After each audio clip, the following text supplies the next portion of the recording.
자, 이번에는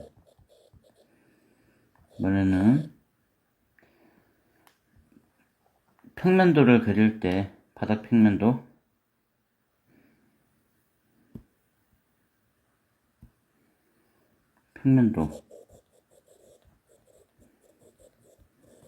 그릴 때 유의할 점에 대해서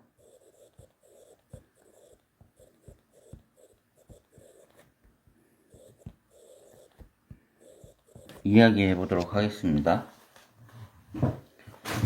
이제 저희가 보통 예를 들어서 10m의 바닥 평면도를 만약에 건물을 짓고자 하는 건물이 예를 들어서 10m예요. 그러면 10m가 도면상에는 어떤 기준이냐면 보통 여기 이제 콘크리트라고 가정을 하고요. 이게 콘크리트인데 여기 판넬이 이렇게 되고요. 판넬이 이렇게 얹혀져서 이렇게 날개가 있죠. 여기 판넬입니다.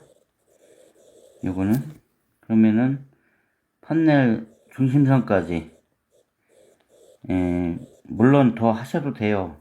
뭐 판넬보다 이렇게 튀어나와도 되고, 판넬하고 정확히 맞추기는 힘들어요.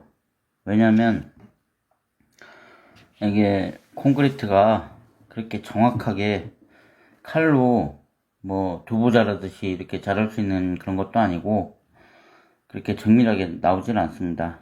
뭐 진짜 뭐 이렇게 맞추려면 뭐 예를 들어서 5mm 이내로 다 맞아야 되는 상황인데 그렇게 맞추기가 상당히 힘들어요.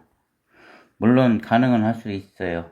뭐 쇠로 용접을 해서 가다를 뽑아서 거푸집 설치를 한다면 뭐 가능할 수도 있겠지만 그럼 또 비용이 너무 많이 들잖아요.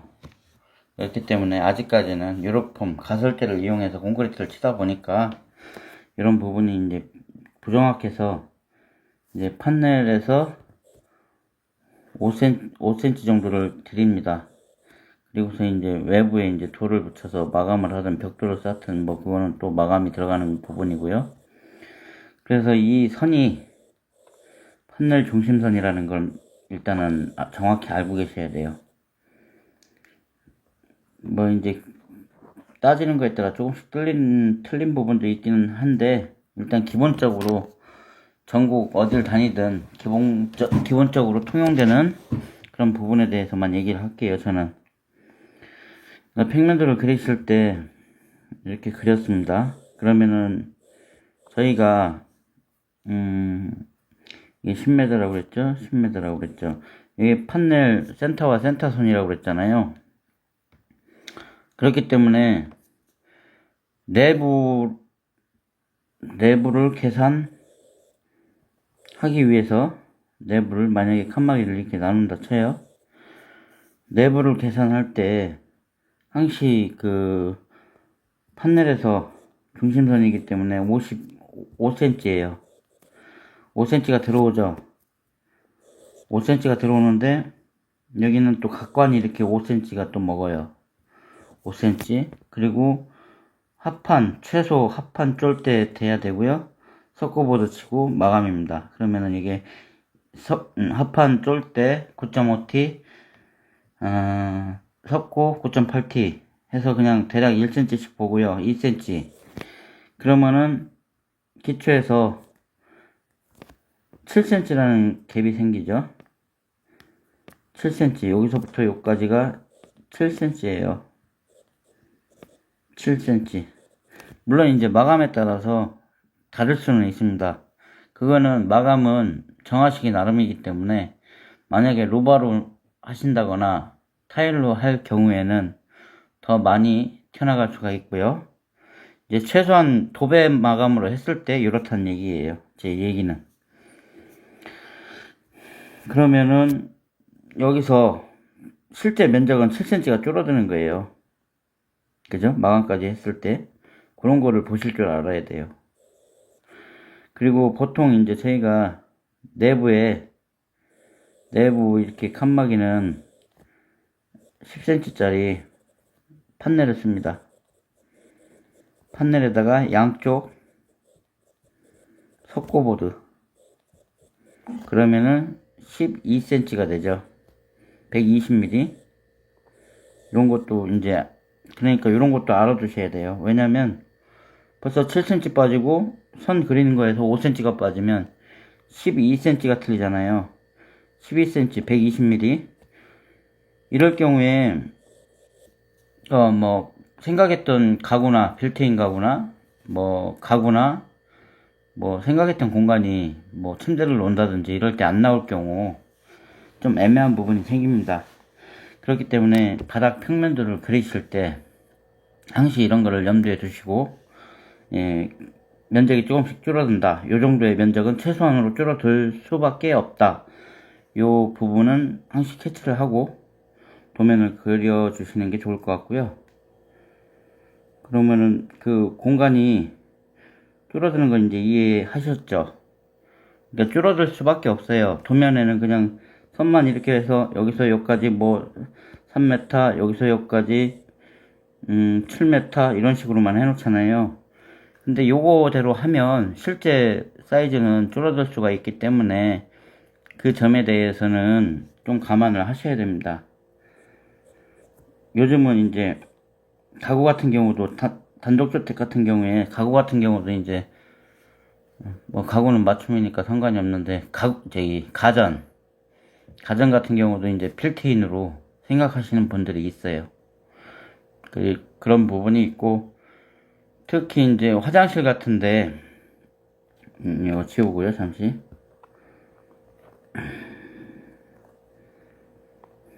여기가 화장실이에요. 자, 문이 여기 있습니다. 그리고 변기가 이렇게 있어요. 변기가 이렇게 있는데 문을 열 때 변기가 여기에 걸리면 이건 안 됩니다. 그렇기 때문에 이런 간격도 이렇게 계산하실 줄 알아야 돼요. 걸리지만 않게 열릴 수 있으면 되고요. 제가 저희 강릉 시내 가서 이런 문도 봤어요. 여기가 걸리니까 이렇게 해갖고 반 잘라갖고 여기다 경첩을 달았더라고요. 그래서 반으로 접히면서 열리는 건데, 근데 아무래도 이런 것들은 보기가 상당히 어색합니다. 어색하고 해놓았을 때 좀 부자연스럽고 어딘가 모르게 이제 좀 허접하다는 느낌이 들죠. 그렇기 때문에 그런 부분들이 다 기획이 돼야 되고요. 그리고 또 한 가지, 이렇게 문 들어가는 자리를 한번 설명을 해볼게요. 이렇게 딱 여기서 이렇게 여기가 문이에요. 여기가 문인데 이렇게 문 표시 이렇게 하죠. 여닫이로 이렇게 도면 보면 이런 식으로 되어 있어요. 그래갖고 이게 이렇게 열린다는 의미인데, 이렇게 벽은 이렇게 됐고요. 요 공간도 최소 15cm, 150mm는 돼야 됩니다. 이유는 문이 여기로 와서 이렇게 바짝 붙어버리면, 이 부분에서 마감이 안 나와요. 마감이 나온다고 해도 상당히 허접한 마감이 나오고 뭔가 이제 계획이 잘못된 부분들이 느껴져요. 그렇기 때문에 이제 문 같은 거 집어넣으실 때 출입문 여기 아무리 짧게 하고 싶으셔도 한 150mm는 띄워갖고 바닥 평면도를 그리시라는 말씀을 드리고 싶어요. 이건 항시 제가 가면 해드릴 수밖에 없어요. 건축주분들하고 의논해서 항시 하는 일이지만, 그래도 이제 설계 사무실 가기 전에 바닥 평면도 정도는 그려갖고 가시는 게 좋습니다. 왜냐면 바닥 평면도는 자기 자신의 생활 동선이에요.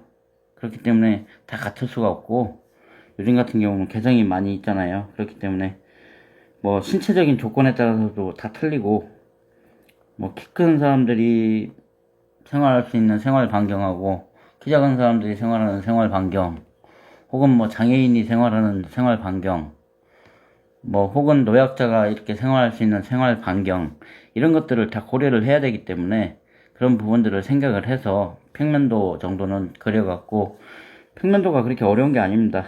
뭐 짓고 싶은 해서 만약에 여기가 부엌이고 여기가 거실이고 여기가 다용도실이고 여기가 주방이고 여기 방이고 여기 작은 방이고 여기 화장실이고 여기 화장실이고 여기 보일러실이고 이렇게 해서 뭐 현관은 어디다 넣을 건지, 아니면 이제 인터넷상에서 돌아다니는 바닥 평면도가 많이 있어요. 그런 거를 참고하시면서 처음부터 무에서 유를 창조하기는 힘듭니다.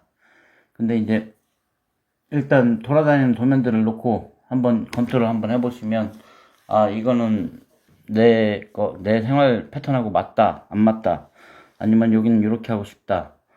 이제 그런 거 정도는 이렇게 기획을 하셔갖고 설계사하고 상담을 하셔야, 예전하고는 또 많이 틀립니다. 설계하는 것도 그렇고, 물론 변하지 않는 큰 틀은 있어요. 원칙이라는 게 있고.